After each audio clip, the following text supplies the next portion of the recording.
Electric field due to a dipole on equatorial plane. Equatorial plane का मतलब क्या होता है? देखो, पहले तो हम क्या करेंगे, यहाँ पर एक हमारे डायपोल के जो चार्जेस है उनको इंट्रोड्यूस कर देंगे। तो यहाँ पर मैंने लिया माइनस क्यू चार्ज, यहाँ पर लिया मैंने प्लस क्यू चार्ज, और इनका जो सेंटर पॉइंट है उसको नाम दिया O। जहाँ पर नेगेटिव चार्ज रखा उसको नाम दिया A, जहाँ पर पॉजिटिव चार्ज रखा उसको नाम दिया B।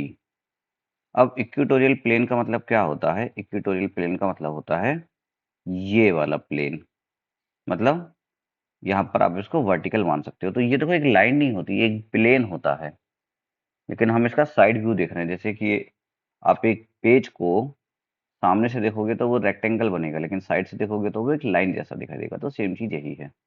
तो इस प्लेन पर हमें कोई एक पॉइंट हमने लिया, उस पॉइंट को नाम दिया मैंने पॉइंट P। इस पॉइंट पर हमें नेट इलेक्ट्रिक फील्ड निकालनी है ड्यू टू दिस डायपोल।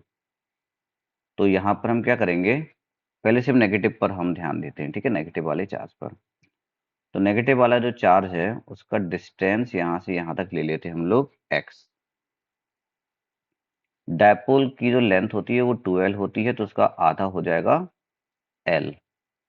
और ये जो इक्वेटोरियल पर डिस्टेंस इसको हम बोलेंगे r। तो एक छोटी सी चीज एक माइंड में आप रख लेना भी, यहाँ पर एक राइट एंगल ट्राइंगल बन रहा है ना, तो यहाँ पर पाइथागोरस का यूज होगा अभी। ओके, और ये जो एंगल है इसको नाम देंगे हम एंगल थीटा। अब नेगेटिव चार्ज कहाँ कहाँ इलेक्ट्रिक फील्ड बनाकर देगा वो हम देखते हैं। तो देखो, नेगेटिव चार्ज, अभी आप पॉजिटिव चार्ज को भूल जाओ कि पॉजिटिव चार्ज हमारे पास है भी या नहीं है। नेगेटिव चार्ज जो है वो इस पॉइंट पर इनवर्ड इलेक्ट्रिक फील्ड बनाकर देगा, मतलब इस डायरेक्शन में इलेक्ट्रिक फील्ड बनाकर देगा। तो इसको नाम मैं दे रहा हूँ E1। इसकी जो इलेक्ट्रिक फील्ड है उसको नाम देते हैं हम लोग E1। अब E1 जो है वो हॉरिजेंटल या वर्टिकल पर नहीं है, तो हमें इसके दो कंपोनेंट बनाने पड़ेंगे।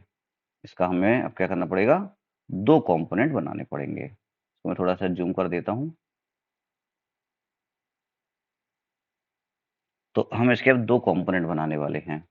तो थीटा की हेल्प से हम बना सकते हैं, लेकिन उसके पहले हमें क्या करना पड़ेगा, एक लाइन और बनानी पड़ेगी, ये वाली हॉरिजेंटल लाइन।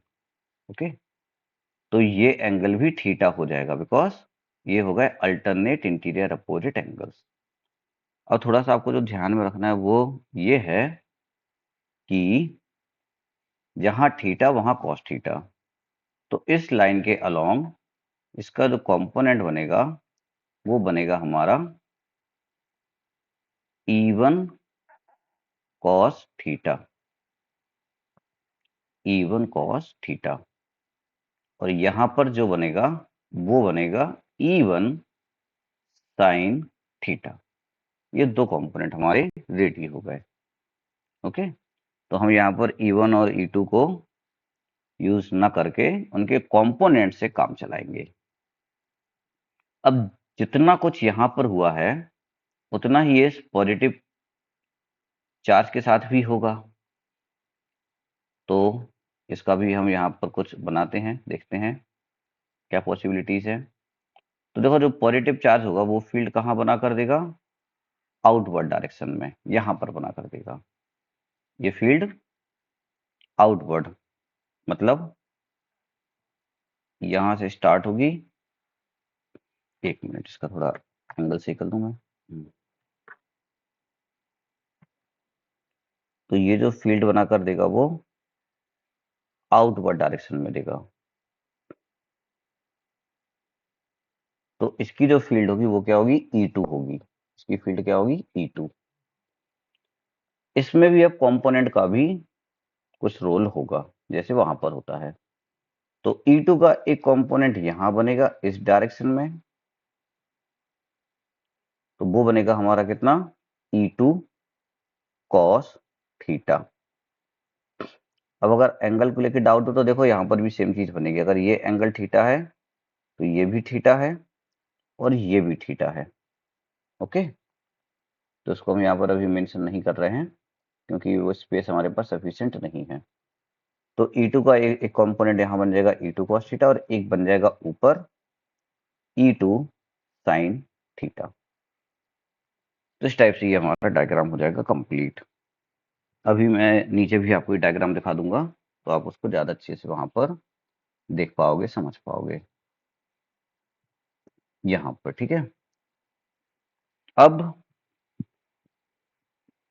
यहाँ पर हम सबसे पहले लेंगे हमारा ट्राइंगल APO। तो ए वाला हमारा पार्ट कौन सा है, जहाँ पर नेगेटिव चार्ज रखा था।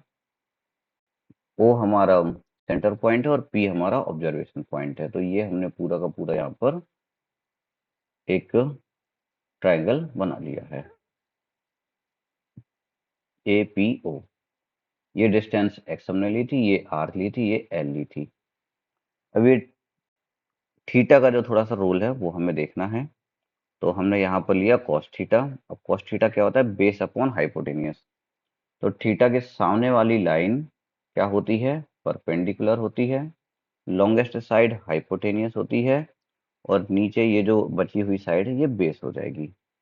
तो बेस अपॉन हाइपोटेनियस, तो बेस मतलब L और हाइपोटेनियस मतलब x।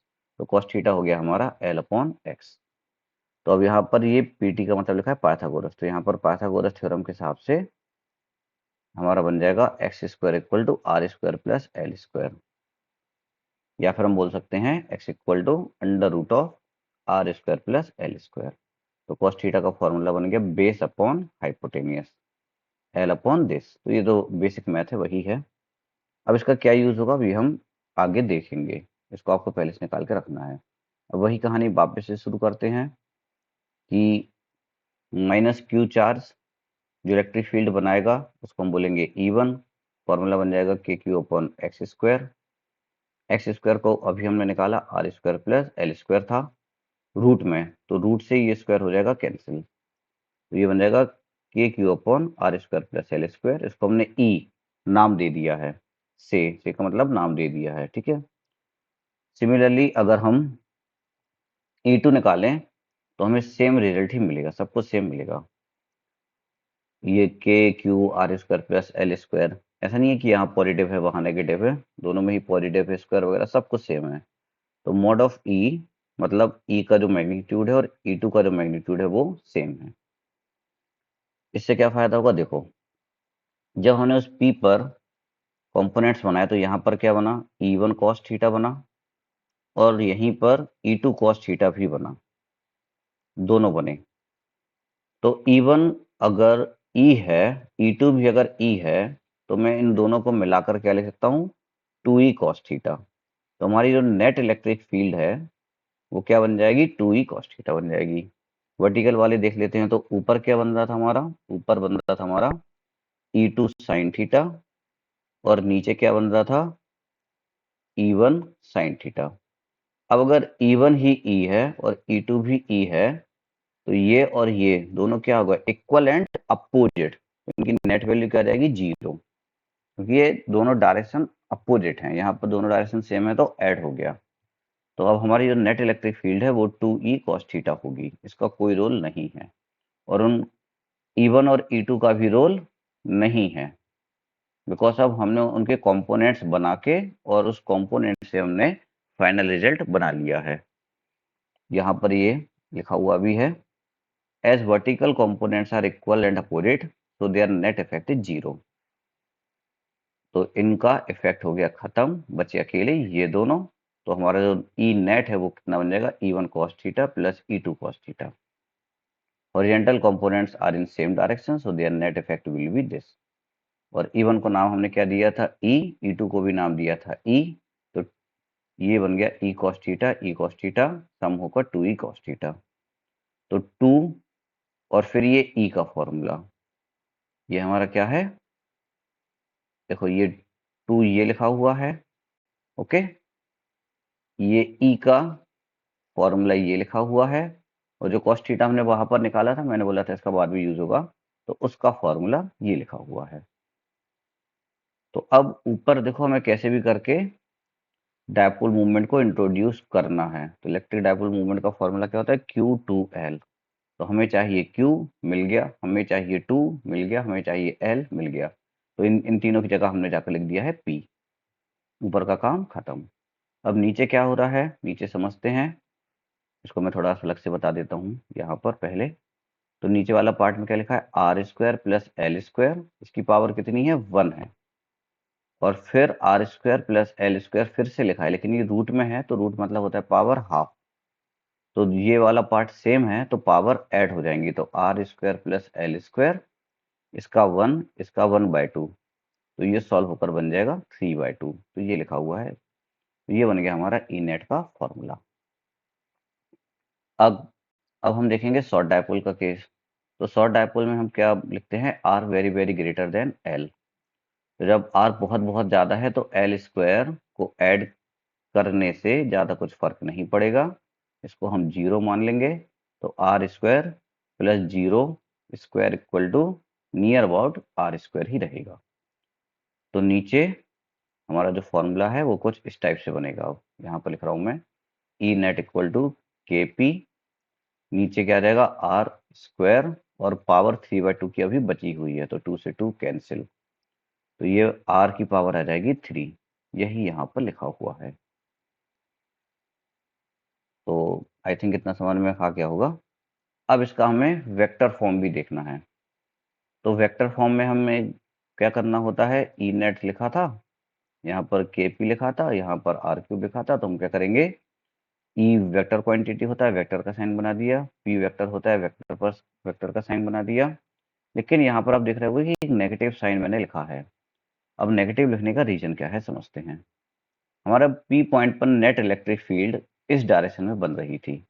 यहाँ पर नेगेटिव चार्ज था, यहाँ पर पॉजिटिव चार्ज था। तो इनका अगर मैं डायपोल का डायरेक्शन निकालूंगा तो वो ये बनेगा पी। तो डायपोल मूवमेंट का डायरेक्शन और ई नेट का डायरेक्शन अपोजिट है, इसलिए नेगेटिव साइन हमने इंट्रोड्यूस किया है।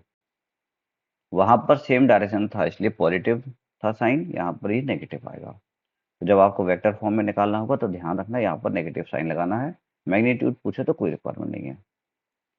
यहाँ पर कुछ पॉइंट है जो आपको नोट करने हैं, वो क्या है, electric field at large distance depend on r cube.